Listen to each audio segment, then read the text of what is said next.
Paragraf 93. Vzdanie sa vodičského oprávnenia. 1. Držiteľ vodičského oprávnenia sa môže vzdať vodičského oprávnenia určitej skupiny. 2. Vzdanie sa vodičského oprávnenia musí držiteľ vodičského oprávnenia písomne oznámiť orgánu policajného zboru. Oznámenie musí obsahovať a.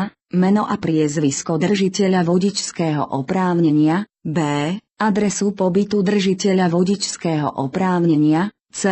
Dátum a miesto narodenia a rodné číslo držiteľa vodičského oprávnenia. D. Dátum udelenia vodičského oprávnenia. E. Osvedčený podpis držiteľa vodičského oprávnenia. 3. K oznámeniu podľa odseku 2 držiteľ vodičského oprávnenia priloží aj vodičský preukaz, v ktorom je príslušné vodičské oprávnenie vyznačené. 4. Vzdanie sa vodičského oprávnenia je účinné od dňa oznámenia tejto skutočnosti orgánu policajného zboru. Vodičské oprávnenie, ktorého sa jeho držiteľ vzdal, nemožno vrátiť.